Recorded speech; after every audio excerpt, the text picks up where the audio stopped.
Bonjour à toutes et à tous et bienvenue sur Le Pompon, le podcast qui s'intéresse au parcours atypique et inspirant des entreprenantes et entreprenants du Sud-Ouest. Je suis Théo Robache, animateur d'événements et de médias, entrepreneur soucieux du bonheur des autres, désireux d'aller à la rencontre de profils épatants pour vous partager leurs histoires.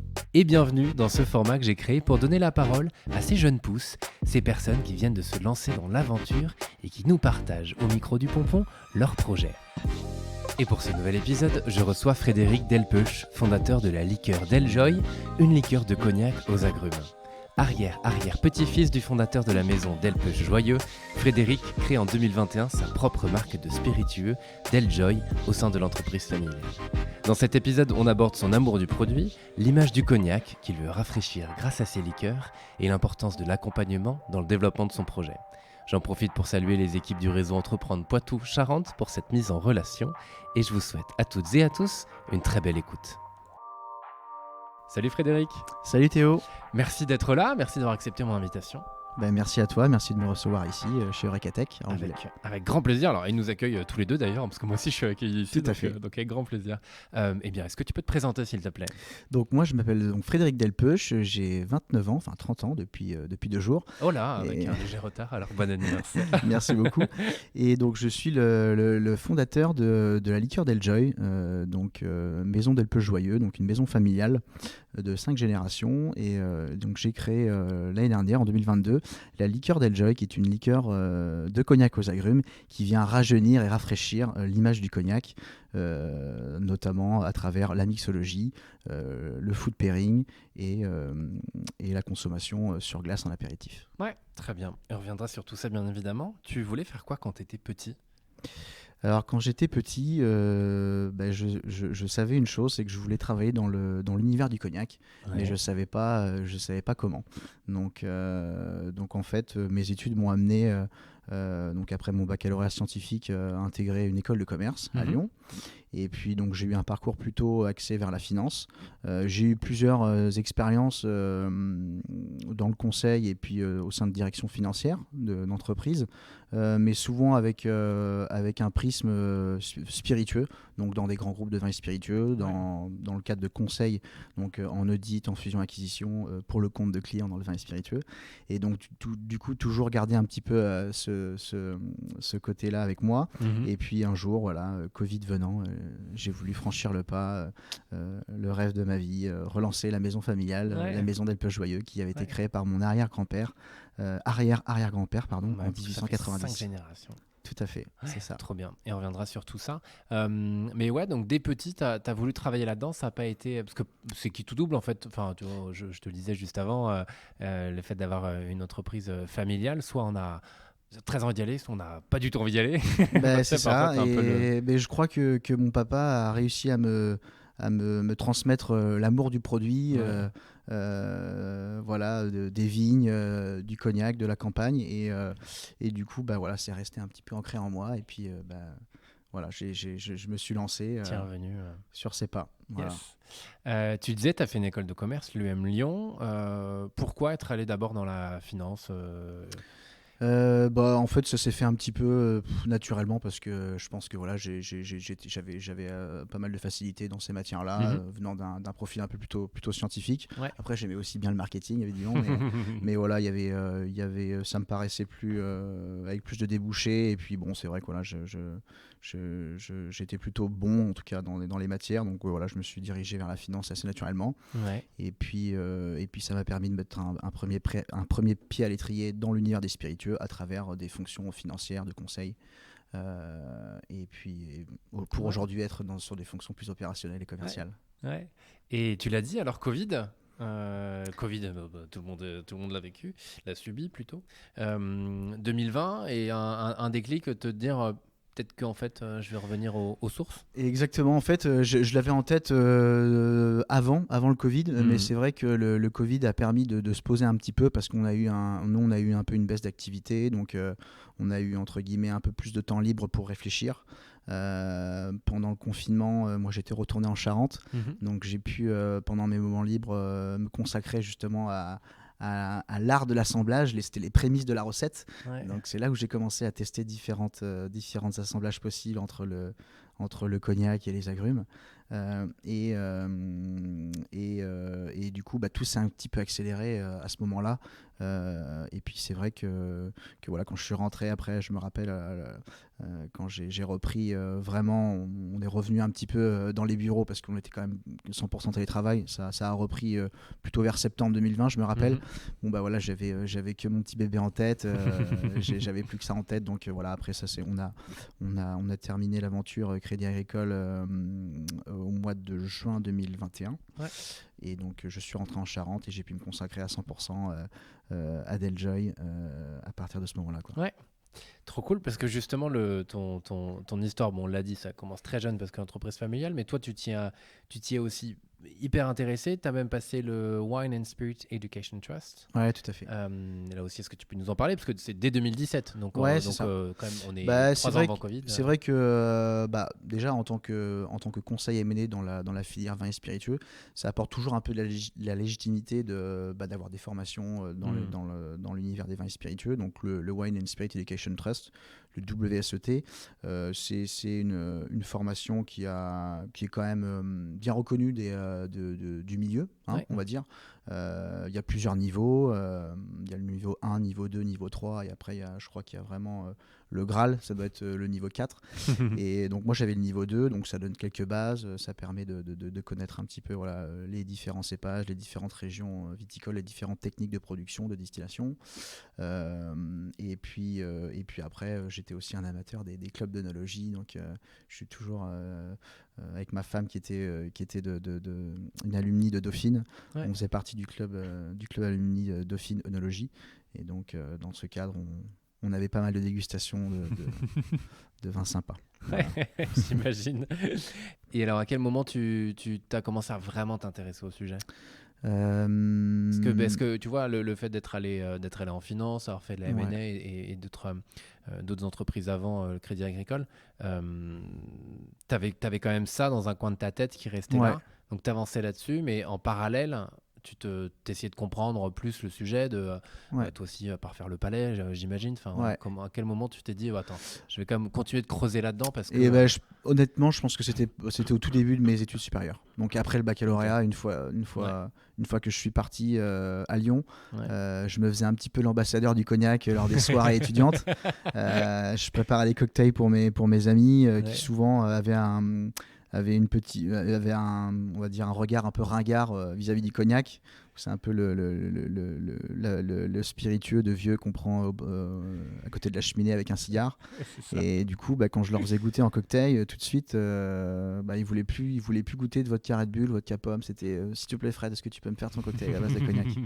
Donc c'est vrai que je me suis fait vraiment l'ambassadeur du cognac à Lyon, où en tant qu'étudiant, c'était vraiment à mon échelle, mais j'ai pris plaisir, j'ai pris goût à parler du cognac, à le mettre en avant. Et du coup, c'était le début de cette histoire, je pense. Ok, trop cool. Et est-ce que tu peux nous parler de la maison? Alors pour le coup, on l'a dit, 5 générations, parce que la marque, c'est vraiment une marque que tu as créée.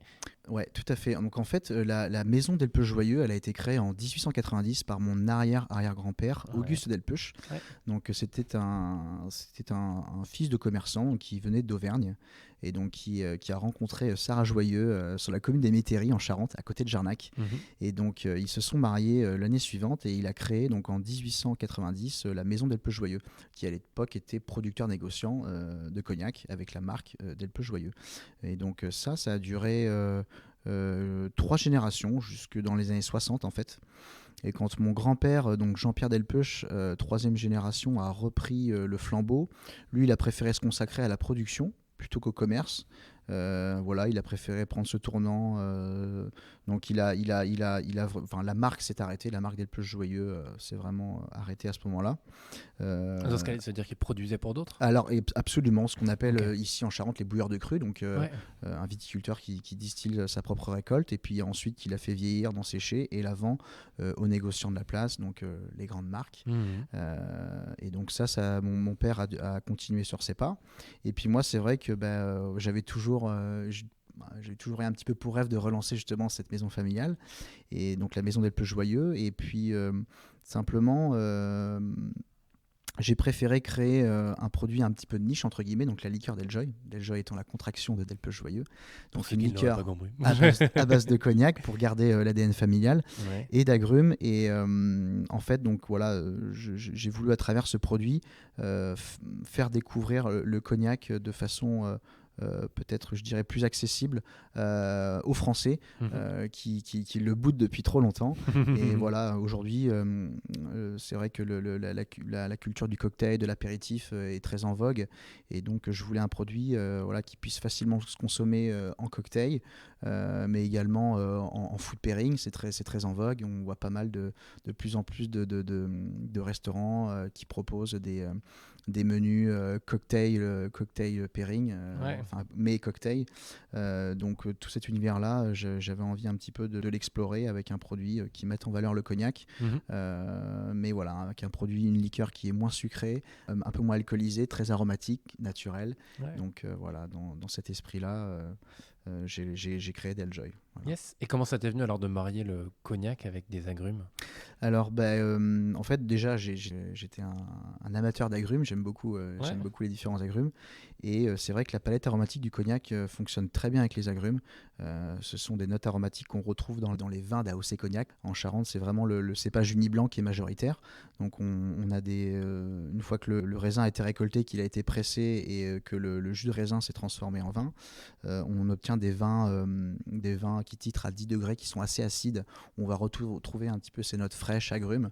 Et voilà, la distillation, c'est un phénomène de concentration. Donc, on va concentrer ces notes aromatiques. Et c'est vrai que voilà, les jeunes cognacs fonctionnent assez bien avec les agrumes. C'est pour ça que je me suis naturellement tourné vers les agrumes. Voilà. Yes. Et alors, j'ai vu que la première fois que le lancement officiel de la marque, c'était le jour de ton mariage, c'est ça? Ouais, tout à fait. Ouais. C'est énorme. Exactement. Ouais. C'est un beau cadeau. Enfin, que tu t'auto-fais, c'est vrai mais que c'est stylé quand même. c'était assez. On va dire que c'était un peu un coup de chance, parce que c'est vrai que le lancement avait été prévu initialement en fait au début 2022, donc plutôt printemps, mars.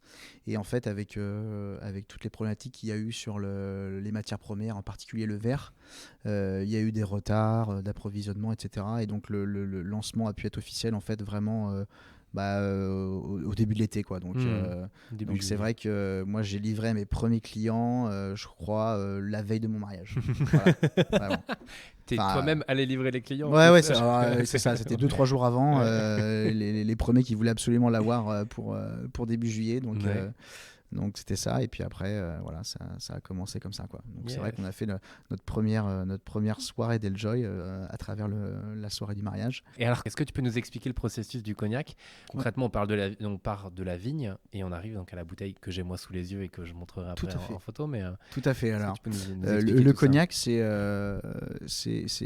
la distillation des vins d'AOC Cognac. Donc le raisin, le jus de raisin qui fermente et qui se transforme en vin. Et c'est ce vin-là, donc qui titre à peu près à 10 degrés, que l'on va distiller 2 fois. Donc avec nos fameux alambics charentais, les alambics à repasse. Donc on distille une première fois pour obtenir un distillat qui titre à 30 degrés, qui s'appelle le brouillis. Et ce brouillis, on le distille une deuxième fois pour obtenir une eau de vie de cognac qui titre à peu près à 70 degrés. Et c'est cette eau de vie de cognac donc, qui sort de l'alambic complètement incolore, qu'on va mettre dans des barriques de chêne et qu'on va faire vieillir un minimum de 2 ans, pour pouvoir ensuite l'assembler avec d'autres eaux de vie en général, pour pouvoir le mettre en bouteille et le vendre sous la dénomination cognac. Voilà, c'est ça. Et donc là, Deljoy, vous êtes sur une liqueur à base de cognac. Donc c'est-à-dire que une liqueur, si vous voulez, c'est dans la réglementation, c'est un spiritueux qui titre entre 15 et 55 degrés, si je ne dis pas de bêtises, avec une quantité de sucre compris entre 100 grammes et 400 grammes de sucre par litre. Voilà, ça c'est les termes réglementaires.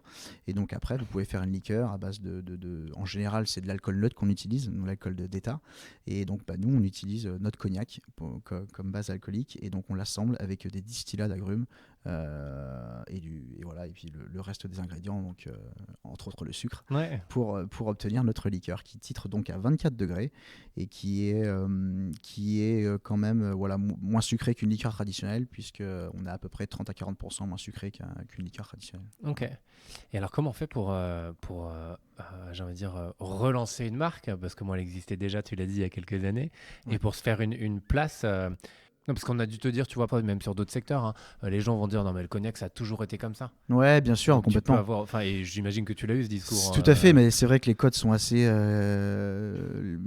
traditionnels. C'est une industrie qui reste quand même, comment dire, traditionnel, tu peux oui, garder ce ouais, terme. je peux le dire.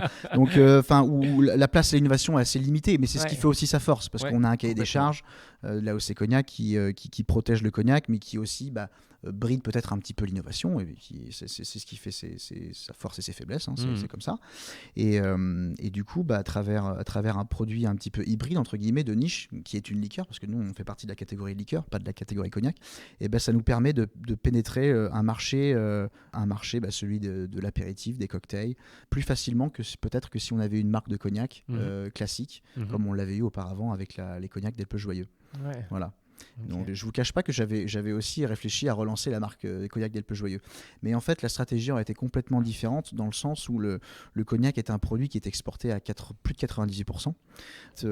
Aujourd'hui, de manière générale, en France ou dans la maison en général, sur le marché. Ouais, tout à fait. Le marché français. Le marché français reste vraiment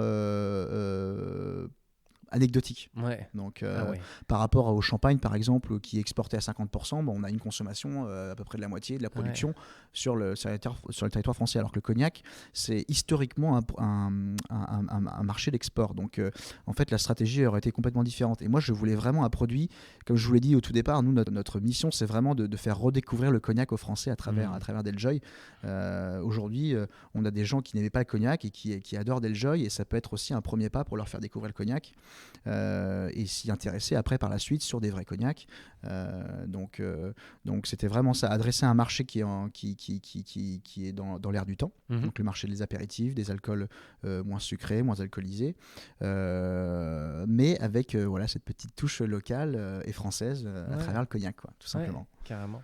Et cette bouteille, tu peux nous en parler? Parce qu'elle a plusieurs particularités même pour le coup. Alors en fait, la bouteille, comme je te disais tout à l'heure, j'ai commencé très tôt moi à faire des sketchs de bouteilles, à dessiner des formes de bouteilles. Et en fait, au départ, on était sur quelque chose de complètement différent. Donc vraiment avec des formes plus angulaires, plus masculines. Et en fait, en échangeant, donc à l'époque quand j'étais encore à Paris, en échangeant avec des bartenders, en leur demandant un petit peu ce qu'ils en pensaient. En termes de maniabilité, en termes de forme, et puis en échangeant tout simplement avec des professionnels du secteur. Et on a peaufiné un petit peu, on a revu complètement la forme de la bouteille pour arriver sur quelque chose de plus léger, peut-être, j'aime pas utiliser ce terme, mais plus féminin, plus léger, plus en adéquation en fait avec l'image et le produit qu'on a développé. Et peut-être plus aussi dans ce qu'on va retrouver au niveau de la catégorie liqueur un peu moderne. Voilà. Ouais. Et une bouteille plus légère aussi, Absolument, une bouteille plus légère. On a vraiment, ça c'était vraiment important. Dès le départ, moi c'était dans le brief auprès des verriers, je leur disais que je voulais une bouteille qui soit légère. D'une part pour le côté environnemental, écologique, parce que quand on gagne, ce qui était notre cas, 150 grammes de poids de verre par bouteille, sur une bouteille qui en fait combien? Parce que je me rends pas compte. Alors 600 grammes, la bouteille fait 600 grammes, et au départ elle faisait 750 grammes, donc on a réussi à réduire 150 grammes. Donc sur une production annuelle de 20 000 bouteilles, ça représente, on avait fait les calculs, ça représente à peu près entre 12 et 13 tonnes de CO2, donc entre la production, le transport, amont aval, donc c'est quand même assez conséquent. Et puis après il y avait le côté maniable aussi, le côté maniabilité auprès des bartenders. Il faut aussi que la bouteille, penser à eux, parce que c'est eux qui manient les bouteilles. Donc il fallait faire quelque chose de léger, de maniable, et d'éco-friendly, tout simplement. C'était un peu Et alors, c'est facile de se faire une place dans le milieu des liqueurs et des spiritueux. En France, tu as l'impression, l'impression en tout cas, moi, c'est comme ça que je peux l'imaginer, qu'il y a plein. L'alcool, c'est pas ce qui manque en France, quoi, pour Ouais, le tout à coup. fait. Non, c'est pas simple. Ouais. Non, c'est pas simple. Il y a beaucoup de concurrence. C'est beaucoup de travail et beaucoup de passion. Mhm. Mais quand on croit en son produit et qu'on a l'énergie et la passion, et bah, on peut y croire, quoi. Il faut y aller. Honnêtement, on est assez content des débuts. Ouais. On a des clients qui nous font confiance, qui recommandent. La liqueur plaît beaucoup, donc Et alors aussi, pourquoi on va parler du réseau entreprendre un petit peu, enfin, pourquoi se faire ouais. accompagner ou pourquoi? Parce qu'on pourrait se dire, effectivement, il y a déjà plus ou moins un réseau établi, tu vois, au final, dans l'univers des cognacs. Et donc, bon, bah, on apporte une nouvelle boisson. Boisson, si, enfin, je sais pas, j'ai peur Ouais. d'employer des mauvais termes, pas français, mais avec une liqueur faite à base de cognac. Et au final, tu as quand même eu l'envie de te faire accompagner, tel un entrepreneur, tout simplement, qui lance un nouveau projet, un nouveau Ouais, produit, tout à quoi. fait. C'est vrai que le réseau entreprendre, bon, il y avait deux motivations. Il y avait effectivement la partie financière, puisque quand on est Mhm. lauréat, on a une aide. Mhm. Enfin, c'est pas une aide, c'est un prêt. Ouais. Un prêt à de très bonnes conditions. Voilà. Et puis, il y a surtout l'accompagnement. Ouais. Et donc, l'accompagnement, c'est vrai que quand on est créateur d'entreprise, un petit peu livré à soi-même, c'est pas mal d'avoir un appui local, de pouvoir échanger avec ses pairs, Mhm. d'autres chefs d'entreprise, pas forcément du même secteur, de pouvoir échanger sur les problématiques, de se filer des tips.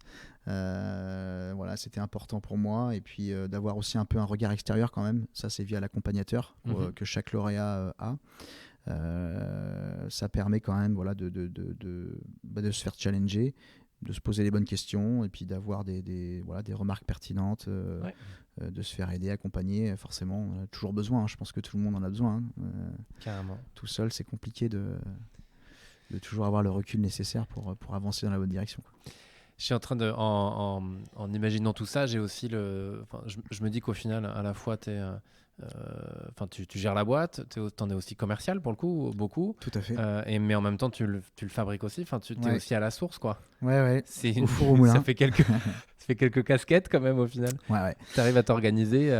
Alors, sur la partie commerciale, c'est vrai que jusqu'à présent, j'étais quand même, c'est moi qui faisais un petit peu tout. Donc Mhm. aujourd'hui, on essaye de travailler avec des agents pour mailler un petit peu le territoire. Donc aujourd'hui, on a un agent sur Paris Est depuis récemment. Donc Ouais.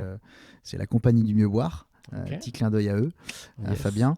On essaye de développer dans les grandes villes, donc tout ce qui va être Lyon, Nantes, Toulouse. Donc moi, en fait, en général, ce que je fais, c'est que j'essaie de rentrer les premiers comptes clés dans les villes et puis après de passer la main à des Mhm. agents qui ont la même philosophie que nous, qui Ouais. comprennent l'univers des spiritueux, du cocktail. Parce que c'est vrai que c'est un peu différent quand même du monde du vin, parce que souvent, dans l'industrie du vin, les agents, ça fonctionne très bien. On a beaucoup de petits vignobles qui travaillent avec des agents. Dans l'univers des spiritueux, c'est un peu moins vrai. Ça fonctionne un peu différemment, donc c'est difficile de trouver de trouver des agents vraiment qui vont comprendre le produit, qui vont Mhm. s'intéresser. Voilà, donc c'est un peu le challenge qu'on a. Et puis après, bien sûr, on va au fur et à mesure, j'espère qu'on va se développer en interne en recrutant de la force commerciale, parce que Ouais. il faudra forcément un moment ou un autre. Mais Yes. voilà, pour l'instant, on essaie de mailler le territoire avec des agents. Mhm. Et voilà, quoi. Ouais. Et c'est quoi, toi, ce serait quoi le grand kiff? En fait, en voyant aussi à la fois la bouteille et le packaging, qui est très classe, je trouve. Enfin, en tout cas, moi, j'aime beaucoup, ça me parle. Je sais pas Merci. pourquoi je pensais à Roland Garros et à me dire Ouais. un jour une bouteille comme ça, dégustée, voilà. Ouais, bien sûr. Enfin, qu'est-ce que tu as en tête dans les. Parce que tu as créé ça, Ouais. c'est que ce soit quoi? Enfin, j'imagine peut-être The Cocktail que les gens boivent en soirée. Ouais, tout à fait. C'est vrai qu'avec le Deljoy Fizz, on aimerait bien que ça devienne un peu un cocktail un peu emblématique dans l'univers des long drinks Mhm. pour l'été, en cocktail léger, rafraîchissant. Et tu parlais de Roland Garros, ça me fait penser, je crois que il me semble que c'est Wimbledon, un de leurs cocktails phares, c'était le Pimm's Cup, donc Ok. à base de Pimm's, qui est un amer anglais. Ouais, Bah oui, tout à fait, ça pourrait, dans l'idée, ça carrément. pourrait fitter. Euh, voilà. Et alors le move de passer d'une grande boîte pour le coup à une casquette d'entrepreneur? Bah, ça change quand même. Je regrette pas du tout, hein. Ouais. Mais voilà, après, c'est sûr qu'on n'a pas, il n'y a pas cette sécurité de l'emploi, évidemment. Il y a une autre forme de stress, parce que quand on est salarié en banque d'affaires, on a quand même aussi du stress, hein. J'imagine. On travaille pour des gros clients, on a les deadlines, c'est différent. Voilà. Moi, ce que j'aime beaucoup, c'est que c'est mon bébé et j'adore cet univers-là, donc j'ai pas vraiment l'impression de travailler. En fait, je travaille tout le temps, mais j'ai pas l'impression de travailler. Donc c'est ça qui est génial. Après, voilà, on peut pas avoir le même train de vie qu'on avait avant, forcément, hein, c'est normal. J'imagine. En tout cas au début. Pas encore. et voilà, donc Ouais. c'est le jeu, hein. Mais Yes. le jeu en vaut la chandelle. Honnêtement. J'imagine. Qu'est-ce que tu aurais comme conseil à donner aux personnes qui nous écoutent pour entreprendre? Encore une fois, j'emploie souvent ce terme-là, mais pour moi, entreprendre, c'est pas forcément que créer une boîte. Ça peut être aller je sais pas, faire le tour du monde à vélo, aller courir un marathon ou que sais-je. Tu aurais quoi comme conseil à leur donner pour faire en sorte que ça puisse se réaliser? De bien se préparer. Mhm. Et puis d'être passionné aussi par le produit, par ce qu'ils vont vendre, parce que Ouais. quand on est passionné, on vend tellement mieux et c'est tellement plus simple. Mhm. Donc évidemment d'aller dans quelque chose qui leur plaît, où ils vont être à l'aise, et puis de bien préparer le projet, de se faire accompagner. Ouais. Le réseau Entreprendre par exemple en fait partie. Ça peut être une chose intéressante et très importante pour l'accompagnement de l'entreprise et de la création. Et puis voilà, de la rigueur, du travail, mais toujours prendre du plaisir et essayer de garder un équilibre quand même, vie pro, vie perso. Même si c'est notre bébé et qu'on a toujours envie d'être dessus, il faut savoir aussi prendre du temps pour couper et ça permet aussi de réfléchir, de se remettre en question, voilà, et puis surtout de ne pas hésiter à échanger avec un maximum de personnes en amont du projet. Plus vous échangez, moi je me rappelle, je me forçais quasiment avant le projet tous les jours peut-être pas tous les jours, mais au moins 2-3 fois par semaine à appeler soit des entrepreneurs qui avaient entrepris dans cet univers et qui avaient échoué, pour avoir justement leur retour, qu'est-ce qui a fait que ça n'a pas marché. Ouais. Voilà, échanger un maximum avec des personnes de l'industrie, ou pas d'ailleurs, mais des chefs d'entreprise, pour voilà, avoir des retours. Et puis déjà, ça permet de se mettre en confiance, de peut-être éviter les erreurs au début, ça peut vite arriver. En échangeant, on limite les erreurs. Donc moi, si je pouvais donner des conseils, c'est ça, c'est la préparation, l'échange, et puis bien sûr voilà, être passionné par ce qu'on fait. Ouais. Voilà. Et dernière question de ce podcast, qu'est-ce qui t'anime au quotidien? Qu'est-ce qui m'anime au quotidien? Je dirais allez, soyons fous, faire rayonner la France et les produits français à travers des produits de chez nous, d'exception, comme la liqueur d'Enjoy. C'est parfait, ça finit merveilleusement bien. Merci beaucoup Frédéric. Merci à toi Théo. J'ai hâte de à la fois déguster ça, mais surtout quand je me déplacerai un peu partout à l'occasion. En plus, si tu es à Bordeaux, on a pas mal de clients très sympas. Donc, les personnes à Bordeaux et qui sont ailleurs, qui nous écoutent, voilà, allez déguster des cocktails à base. D'ailleurs, si vous voulez nous retrouver sur notre site internet, on a une petite carte où nous trouver. Et voilà, donc en fonction de où vous êtes, vous pourrez trouver des établissements pour siroter un petit Enjoy. Yes, merci beaucoup, à bientôt. Merci à toi Théo, à bientôt. Merci à vous pour votre écoute. Ravi d'avoir reçu Frédéric sur le Pompon et d'avoir découvert son histoire. Maintenant, il ne nous reste plus qu'à aller déguster l'un de ses cocktails en terrasse. Et je vous invite à partager cet épisode autour de vous. Le Pompon se fait connaître aussi et surtout grâce à vous. Alors abonnez-vous et mettez des étoiles sur votre plateforme d'écoute préférée. C'est peut-être un détail pour vous, mais pour moi ça veut dire beaucoup. On se retrouve très bientôt pour un nouvel épisode du Pompon. Et d'ici là, profitez bien de la vie, prenez soin de vous et mollo sur l'apéro. À très vite.